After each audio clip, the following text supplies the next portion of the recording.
ഹൃദയപൂർവം ഭാഗം 58. ഉറങ്ങിയോ?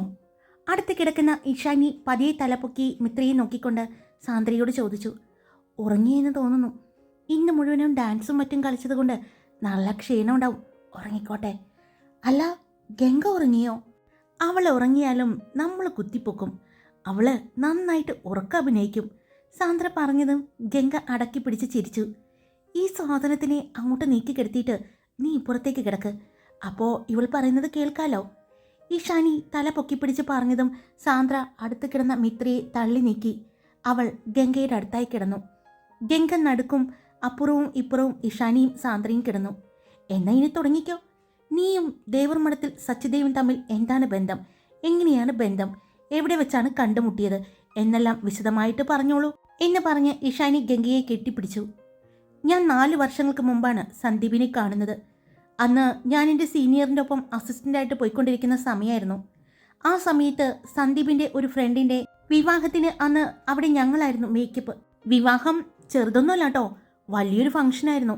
4000 ആളുകളോളം പങ്കെടുക്കുന്ന വിവാഹമായിരുന്നു. പെണ്ണ് അമേരിക്കയിലാണ് ജോലി ചെയ്യുന്നത്. പയ്യനും അവിടെ തന്നെയാണ്.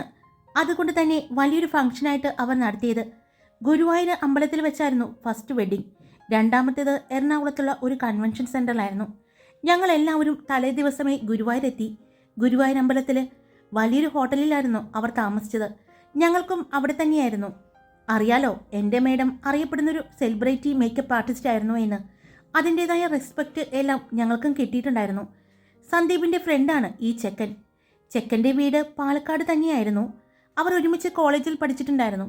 അങ്ങനെയാണ് സന്ദീപ് അവിടെ വിവാഹത്തിന് വന്നത്. സന്ദീപ് മാത്രമല്ല, സന്ദീപിൻ്റെ കുറച്ച് ഫ്രണ്ട്സും ഉണ്ടായിരുന്നു. അവരും ഞങ്ങൾ താമസിച്ച അതേ ഹോട്ടലിൽ തന്നെയായിരുന്നു താമസിച്ചത്. തലേ ദിവസം നേരത്തെ എത്തിയത് കൊണ്ട് തന്നെ ഞങ്ങൾ എല്ലാവരും കൂടി അമ്പലത്തിൽ പോകാമെന്ന് തീരുമാനിച്ചു. ഞാനും എൻ്റെ കൂടെയുള്ളവരും. മേഡം വന്നിട്ടില്ല. മേഡം രാവിലെ എത്തുമെന്ന് പറഞ്ഞിട്ടുണ്ടായിരുന്നു.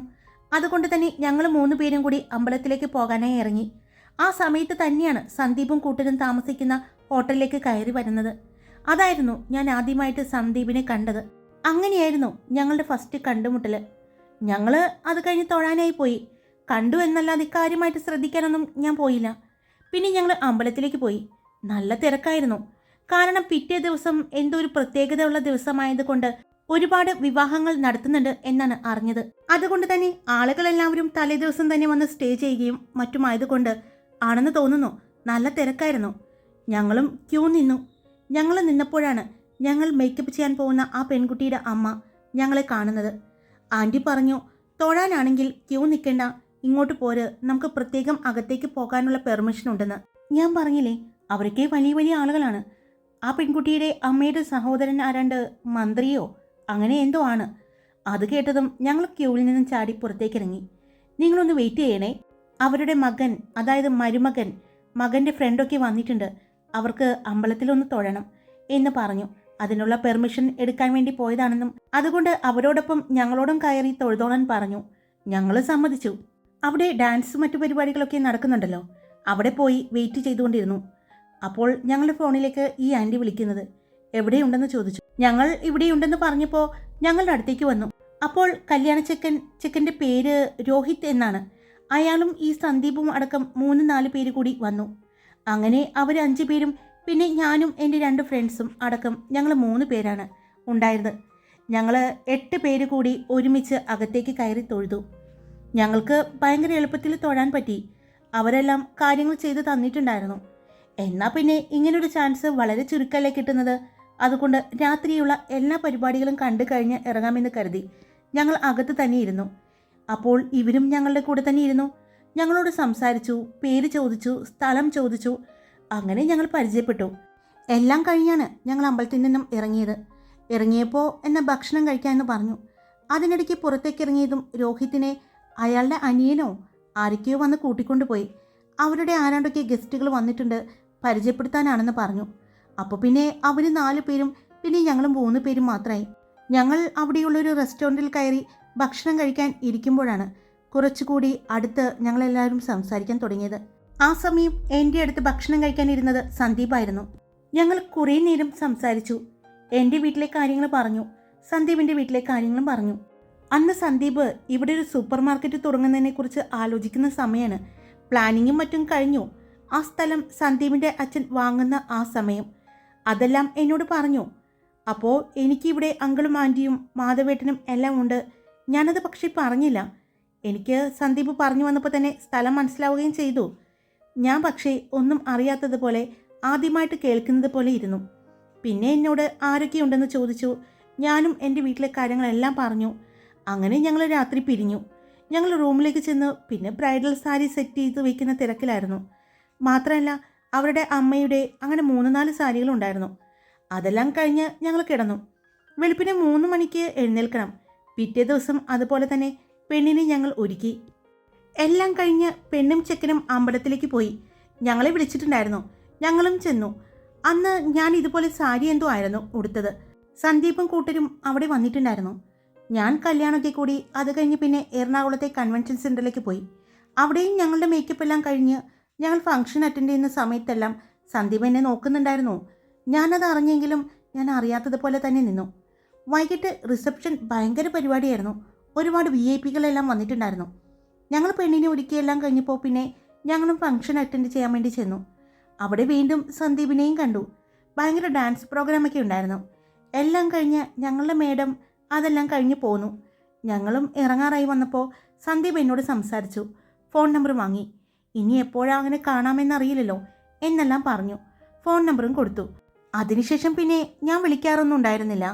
2 ദിവസം കഴിഞ്ഞപ്പോൾ എൻ്റെ ഫോണിലേക്ക് വാട്സപ്പിലേക്ക് എനിക്ക് മെസ്സേജ് വന്നു തുടങ്ങി. പ്രൊഫൈൽ പിക്ചർ നോക്കിയപ്പോൾ തന്നെ എനിക്ക് മനസ്സിലായി അത് സന്ദീപാണെന്ന്. അങ്ങനെ ഞങ്ങൾ ചാറ്റിംഗ് ആയി. വർക്ക് അങ്ങനെ എല്ലാ കാര്യങ്ങളും ചോദിക്കുന്നുണ്ടായിരുന്നു സന്ദീപിൻ്റെ ഹൈപ്പർ മാർക്കറ്റിൻ്റെ പണി നടക്കുന്ന കാര്യങ്ങളെല്ലാം പറഞ്ഞു. അത് കഴിഞ്ഞ് എനിക്ക് പാലക്കാട് ഒരു വർക്കുണ്ടായിരുന്നു. ആ വർക്ക് കഴിഞ്ഞ് ഞാൻ ഇങ്ങോട്ട് വന്നിട്ടുണ്ട്. ആ വർക്ക് കഴിഞ്ഞപ്പോൾ ഞാൻ സന്ദീപിനോട് ഇവിടെയുള്ള കാര്യമൊന്നും പറഞ്ഞില്ല. പക്ഷേ വർക്ക് എവിടെയാണെന്ന് പറഞ്ഞു. അങ്ങനെ വർക്ക് കഴിഞ്ഞ് ഞാൻ ഇറങ്ങാൻ നിന്നപ്പോൾ കാർ പാർക്കിങ്ങിൽ സന്ദീപിനെ കണ്ടു. കുറേ നേരം സംസാരിച്ചു. അന്ന് രാത്രി ഞങ്ങൾ ഒരുമിച്ച് ഭക്ഷണം കഴിച്ചതിന് ശേഷം പിരിഞ്ഞു. പക്ഷേ പിരിഞ്ഞു എന്ന് പറയാൻ പറ്റില്ല. ഞാൻ ഇങ്ങോട്ട് പോന്നു. അപ്പോഴും സന്ദീപിനോട് ഞാൻ ഇവിടെയുണ്ടെന്ന് പറയുന്നില്ല കേട്ടോ. അന്ന് രാത്രി എനിക്ക് മെസ്സേജ് വന്നു. ഇപ്പോൾ എവിടെയാണ്, യാത്രയിലാണോ എന്നെല്ലാം ചോദിച്ചു. ഞാനപ്പോൾ പറഞ്ഞിരിക്കുന്നത് തിരിച്ച് എറണാകുളത്തിന് പോകുമെന്നാണ് പറഞ്ഞത്. അതുകൊണ്ട് തന്നെ ഞാൻ ഫോൺ എടുത്തില്ലായിരുന്നു. പക്ഷേ പിറ്റേ ദിവസം രാവിലെ എന്നെ ഇവിടെ വെച്ച് സന്ദീപ് കണ്ടു. ആ കിടന്നിറങ്ങുന്ന കുരിപ്പില്ലേ മിത്രയെ കാണിച്ചുകൊണ്ട് അവളും ഞാനും കൂടി പുറത്തുനിന്ന് സംസാരിച്ചുകൊണ്ട് നിൽക്കായിരുന്നു. അന്ന് തിരിച്ച് ഞാൻ എറണാകുളത്തിന് പോകാൻ വേണ്ടി തീരുമാനിച്ചിരിക്കുകയായിരുന്നു. അന്ന് മിത്രയും കൂട്ടുകാരി ദിവ്യ അവരെല്ലാവരും വന്നു. അപ്പോൾ ഞങ്ങൾ അവരുമായിട്ട് സംസാരിച്ചിങ്ങനെ നിൽക്കുന്ന സമയം മിത്രയുടെ കയ്യിലൊരു ബോളുണ്ടായിരുന്നു. ഇവിടെ നിന്നും അടിച്ചത് പുറത്തേക്ക് വിട്ടു. അത് നമ്മുടെ റോട്ടിലേക്കാണ് പോയത്. അത് എടുക്കാൻ വേണ്ടി ചെന്നപ്പോൾ മിത്ര വീണു. അത് കണ്ട് ഞാനും ഓടിച്ചെന്നു. ആ സമയം കറക്റ്റായിട്ട് സന്ദീപിൻ്റെ കാറ് വന്നു. സന്ദീപ് കാറിൽ നിന്നും ഇറങ്ങിയപ്പോൾ എന്നെ കണ്ട് ശരിക്കും ഞെട്ടി. ഞാനും ഒന്ന് ഞെട്ടിയെങ്കിലും ഞാൻ പരിചയം പോലും കാണിച്ചില്ല. മുറിവൊന്നും പറ്റിയില്ല അവൾക്ക്. അവൾ വീണപ്പോൾ തന്നെ കാറി പൊളിച്ചു. അന്ന് മാധവേട്ടൻ ഇവിടെ ഇല്ല, പുറത്താണ്.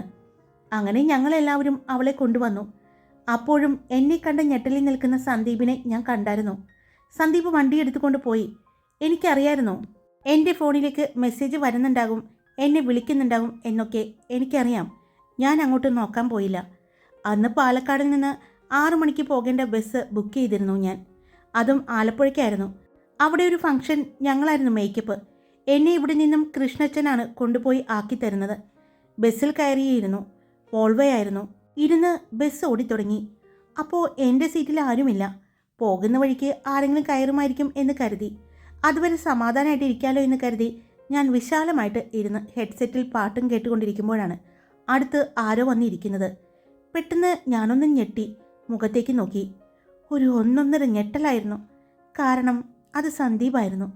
മുഖമെല്ലാം കാണണം. ദേഷ്യം കൊണ്ട് വല്ലാതിരിക്കുന്നു. എൻ്റെ ഫോണിലേക്ക് നോക്കുന്നുണ്ട്. കാരണം സന്ദീപ് എനിക്ക് മെസ്സേജ് അയച്ചുകൊണ്ടിരിക്കുന്നത് ഞാൻ കാണുന്നുണ്ട്. പക്ഷേ റിപ്ലൈ കൊടുക്കുന്നില്ല. അടുത്തിരുന്നതും എൻ്റെ ഫോൺ വേഗം തട്ടിപ്പറിച്ച് വാങ്ങി. അതിൽ വാട്സപ്പ് ഓപ്പൺ ചെയ്തു. എനിക്ക് സന്ദീപിൻ്റെ മെസ്സേജ് എല്ലാം കാണിച്ചു തന്നു. ഞാൻ ഒന്നും മിണ്ടാതെ തല കുനിച്ചിരിക്കുക മാത്രമേ ചെയ്തത്. എന്താ നിൻ്റെ ഉദ്ദേശം എന്ന് സന്ദീപ് ചോദിച്ചു. ഞാൻ പറഞ്ഞു, എനിക്ക് ഉദ്ദേശമൊന്നുമില്ല, എനിക്ക് പ്രത്യേകിച്ച് ഉദ്ദേശമൊന്നുമില്ലാന്ന്. എന്താ നിങ്ങളുടെ ഉദ്ദേശം എന്ന് ഞാൻ തിരിച്ചു ചോദിച്ചു. അപ്പോൾ സന്ദീപ് പറഞ്ഞു, ഇത്രയും നാളും അല്ലെങ്കിൽ ഇത്രയും ദിവസത്തെ പരിചയം കൊണ്ട് തന്നെ നിനക്ക് മനസ്സിലായില്ലേ എന്ന് ചോദിച്ചു.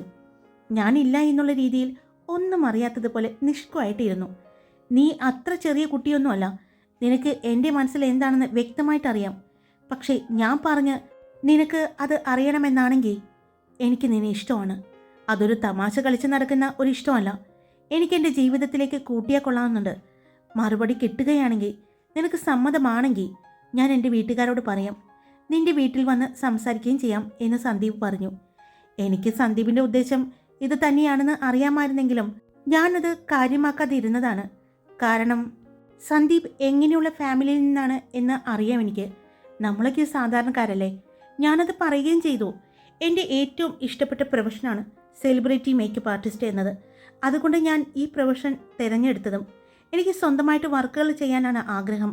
ഇതെല്ലാം ഞാൻ പറഞ്ഞിട്ടുണ്ടായിരുന്നു. അത് ഞാൻ വീണ്ടും പറഞ്ഞു. ഒരിക്കലും നിങ്ങളുടെ വീട്ടിൽ ഇതൊന്നും ചിലപ്പോൾ അംഗീകരിച്ച് തരില്ല. പലപ്പോഴും ഞാൻ വീട്ടിലുണ്ടാകില്ല. എനിക്ക് വെഡ്ഡിംഗ് വർക്ക് മാത്രമല്ല, മീഡിയയിൽ നിന്നും വർക്കുകൾ വരും. അപ്പോൾ ഞാനത് ഏറ്റെടുക്കുകയും ചെയ്യുന്നു. മേക്കപ്പ് കാര്യങ്ങൾ വരുമ്പോൾ ഞാൻ പോകേണ്ടി വരും. ചിലപ്പോൾ 2 ദിവസം കഴിഞ്ഞിട്ടൊക്കെ ആയിരിക്കും വീട്ടിലേക്ക് വരുന്നത്. എല്ലാം പറഞ്ഞു. അത് വീട്ടിൽ സമ്മതിക്കില്ല എന്നും പറഞ്ഞു. അതുകൊണ്ട് വെറുതെ നമ്മുടെ ഇപ്പോഴുള്ള ഈ ഫ്രണ്ട്ഷിപ്പിന് മറ്റൊരു ബന്ധത്തിലേക്ക് കൊണ്ടുപോയി അതങ്ങനെ വഷളാക്കണ്ട എന്നെല്ലാം പറഞ്ഞു. പക്ഷേ സന്ദീപിന് അതൊന്നും കുഴപ്പമില്ല എന്ന് ഭയങ്കര വാശി പോലെയായിരുന്നു. അന്ന് എൻ്റെ കൂടെ ആലപ്പുഴ വരെ വന്നു. ഉറങ്ങാതെ എന്നോട് സംസാരിച്ച് ഇത് തന്നെ പറഞ്ഞുകൊണ്ടിരുന്നു. എനിക്ക് സത്യത്തിൽ സങ്കടമാണോ സന്തോഷമാണോ ഒന്നും അറിയില്ല. പക്ഷേ എവിടെയൊക്കെയോ സന്ദീപ് ഒരു പിടിവാശിയുള്ളതുപോലെ തോന്നി. അപ്പോൾ ഞാൻ പറഞ്ഞു, ശരി, നമുക്ക് ആലോചിക്കാം. നമുക്കിപ്പോൾ ഇങ്ങനെ തന്നെ പോട്ടെ. എപ്പോഴെങ്കിലും എൻ്റെ മനസ്സിൽ അങ്ങനൊരു ഇഷ്ടം തോന്നുകയാണെങ്കിൽ ഞാൻ പറയാമെന്ന് പറഞ്ഞു. അങ്ങനെ അന്ന് സന്ദീപ് ആലപ്പുഴയിൽ ഒരു ബീച്ച് റിസോർട്ടിൽ റൂമെടുത്തു. ഞാൻ എൻ്റെ വർക്ക് ചെയ്യാൻ വേണ്ടി പോയി. വർക്ക് കഴിഞ്ഞ് അന്ന് വൈകിട്ട് ഞാൻ തിരിച്ച് എറണാകുളത്തിന് പോകുന്ന സമയത്ത് സന്ദീപ് എന്നെ വിളിച്ചു. സന്ദീപും വരുന്നുണ്ടെന്ന് പറഞ്ഞു. 2-3 ദിവസം എനിക്ക് വർക്കുണ്ടായിരുന്നില്ല.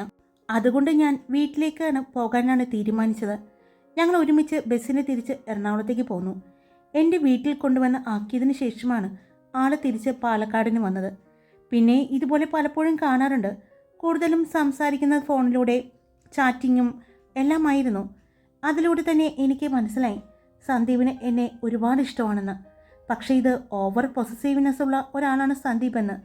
സന്ദീപ് ഇഷ്ടപ്പെടുന്ന ഞാൻ മറ്റാരോടും ഓവറായിട്ട് സംസാരിക്കുന്നത്, അടുത്തിടപെടുന്നതൊന്നും ഇഷ്ടമല്ല. ഞാൻ സന്ദീപിൻ്റെ മാത്രമായിരിക്കണം എന്നൊരു ചിന്താഗതി. അതെനിക്ക് മനസ്സിലായി. എനിക്കത് ബുദ്ധിമുട്ടൊക്കെ ഉണ്ടാക്കിയിരുന്നെങ്കിലും എനിക്ക് ഇഷ്ടമായിരുന്നു. പലപ്പോഴും ഫോൺ വിളിച്ചിട്ട് എടുത്തില്ലെങ്കിലും മറ്റും പെട്ടെന്ന് ദേഷ്യപ്പെടും. എന്നാൽ ഞാൻ വർക്കിനാണെന്ന് ആളോട് പറഞ്ഞു കഴിഞ്ഞാൽ ആൾ ഓക്കെയാണ്. അപ്പോൾ കുഴപ്പമൊന്നുമില്ല. പക്ഷേ ഞാൻ അല്ലാതെ വെറുതെ ഇരിക്കുമ്പോൾ, വർക്കില്ലാതെ വീട്ടിലിരിക്കുമ്പോൾ, ട്രാവൽ ചെയ്യുമ്പോൾ, അപ്പോൾ പുള്ളിയെ വിളിച്ചിട്ട് ഫോൺ എടുത്തില്ലെങ്കിൽ വല്ലാതെ ദേഷ്യപ്പെടും. അങ്ങനെ കുഴപ്പമില്ലാതെ പോവായിരുന്നു. കഴിഞ്ഞ വർഷം ചിങ്ങമാസം ആയപ്പോൾ എനിക്ക് ഒത്തിരി വർക്കുണ്ടായിരുന്നു. അറിയാലോ, ആ സമയമായപ്പോഴേക്കും ഞാൻ ഒറ്റയ്ക്ക് വർക്ക് ചെയ്തു തുടങ്ങി. എനിക്ക് സ്വന്തമായിട്ടൊരു ബ്രൈഡൽ സ്റ്റുഡിയോ ഞാൻ തുടങ്ങി എറണാകുളത്ത്. തിരക്കും കാര്യങ്ങളും കൂടി. ഞങ്ങൾ തമ്മിൽ കോണ്ടാക്റ്റ് കുറഞ്ഞിട്ടില്ലായിരുന്നു. കാരണം അങ്ങനെ ഒരു ബ്രൈഡൽ സ്റ്റുഡിയോ തുടങ്ങാൻ എന്നെ സഹായിച്ചതെല്ലാം സന്ദീപായിരുന്നു. എൻ്റെ കൂടെ എല്ലാത്തിനും ഉണ്ടായിരുന്നു. ഭയങ്കര സപ്പോർട്ടായിരുന്നു. അതിൻ്റെ ഉദ്ഘാടനത്തിന് സെലിബ്രിറ്റിനെ കൊണ്ടുവന്നത് മുതൽ എല്ലാം ഓടി നടന്ന് എന്നെ ഹെൽപ്പ് ചെയ്തു. എൻ്റെ കൂടെ തന്നെ സന്ദീപും നിന്നു. അങ്ങനെ ചിങ്ങം വന്നപ്പോൾ എനിക്ക് ഭയങ്കര തിരക്ക്. ഒരു ദിവസം പോലും ഒഴിവില്ലാത്ത തിരക്കായിരുന്നു. അതും ചില ദിവസങ്ങളിൽ 1, 3 വെഡ്ഡിങ് വരെ ഞാൻ ഓടി നടന്ന് ചെയ്തിട്ടുണ്ട്. അങ്ങനെ ഒരു ദിവസം മാത്രം എനിക്ക് വർക്കുണ്ടായിരുന്നില്ല. ഞാനന്ന് ഫ്രീ ആയിരുന്നു. അന്ന് എന്നെ കാണാൻ സന്ദീപ് വന്നു. അതും ഗുരുവായൂർ തന്നെ. കാരണം പിറ്റേ ദിവസം 3 വെഡ്ഡിങ് അടുപ്പിച്ചടുപ്പിച്ച് എനിക്ക് ഗുരുവായൂരാണ്. അതുകൊണ്ട് ഞാൻ അവിടെ സ്റ്റേ ചെയ്യുകയാണ്. അപ്പോഴേക്കും അത്യാവശ്യം പൈസയൊക്കെ ആയതുകൊണ്ട് അറിയാലോ ഞാൻ ഗുരുവായൂർ ഒരു അപ്പാർട്ട്മെൻറ്റ് വാങ്ങിയിട്ടുണ്ടായിരുന്നു എന്ന്. കാരണം കൂടുതൽ വർക്കും ഗുരുവായൂരായിരിക്കും. പിന്നെ അതൊരു നല്ല തീരുമാനവുമാണ്. നമ്മുടെ സമ്പാദ്യം പോലെ ഒരു അപ്പാർട്ട്മെൻറ്റ് എന്നായിരുന്നു. പക്ഷേ അന്ന് അതിലും സന്ദീപ് ഇൻവെസ്റ്റ് ചെയ്തു. കാരണം ആ അപ്പാർട്ട്മെൻറ്റ് നോക്കിയതും എല്ലാ കാര്യങ്ങളും ചെയ്തത് സന്ദീപായിരുന്നു. എൻ്റെ കയ്യിൽ എമൗണ്ട് ഉണ്ടായി. ഞാനത് എടുക്കാൻ പോയപ്പോൾ അതിൻ്റെ കുറച്ചുകൂടി ഇന്ത്യയിലെ വർക്കും കാര്യങ്ങളും എല്ലാം ചെയ്തു സന്ദീപ്. അതിൽ എൻ്റെ കൂടെ കൂടി. അങ്ങനെ ആ വർക്കില്ലാതിരുന്ന അന്ന് എന്നോട് രാവിലെ അമ്പലത്തിലേക്ക് വരാൻ പറഞ്ഞിട്ടുണ്ടായിരുന്നു. ഞാൻ ശരി വരാമെന്ന് പറഞ്ഞു. ഞാനും സന്ദീപും അതുവരെ മറ്റൊരു റിലേഷൻ ഉണ്ടായിട്ടില്ല. ഒരുമിച്ച് ഞങ്ങളൊരു സ്ഥലത്ത് താമസിച്ചിട്ടില്ല. ഫ്ലാറ്റിൽ പാല് കാച്ചലിൻ്റെ അന്നും എല്ലാം ഞാൻ അവിടെയുള്ളപ്പോഴേക്ക് സന്ദീപ് വന്നു പോകുന്നതല്ലാതെ അവിടെ താമസിക്കില്ലായിരുന്നു. ഇവിടെ ഹൈപ്പർ മാർക്കറ്റ് നല്ല രീതിയിൽ പോയിക്കൊണ്ടിരിക്കുകയാണ്. അതിൻ്റെ തിരക്ക് പുള്ളിക്കുള്ളത് കൊണ്ട് തന്നെ ഞങ്ങൾ രണ്ടുപേരും ഒരുമിച്ച് ഫ്രീ ആവുന്നത് വളരെ ചുരുക്കം മാത്രമാണ്. അന്ന് രാവിലെ എന്നോട് ഗുരുവായൂർ അമ്പലത്തിലേക്ക് വരാൻ പറഞ്ഞിരുന്നു. ഞാൻ കുളിച്ച് അപ്പാർട്ട്മെൻറ്റിൻ്റെ താഴെ ചെന്നപ്പോൾ സന്ദീപ് അവിടെയുണ്ട്. അമ്പലത്തിലേക്ക് നടന്നു പോകുന്ന ദൂരെ ഉണ്ടായിരുന്നുള്ളൂ. ഞങ്ങൾ ഒരുമിച്ച് നടന്നു പോകുന്ന സമയത്താണ് സന്ദീപ് എന്നോട് ചോദിക്കുന്നത്, നമുക്കിന്ന് വിവാഹം കഴിച്ചാലോ എന്ന്. പെട്ടെന്ന് എനിക്ക് ഷോക്കായിരുന്നു. ഞാൻ പറഞ്ഞു അത് പറ്റില്ല, എൻ്റെ വീട്ടിൽ വന്ന് സംസാരിക്കാൻ പറഞ്ഞു. എന്നോട് സഹോദരിയുടെ കാര്യങ്ങളെല്ലാം പറഞ്ഞിട്ടുണ്ട്, വീട്ടിലെ എല്ലാവരുടെ കാര്യങ്ങളും പറഞ്ഞിട്ടുണ്ട്.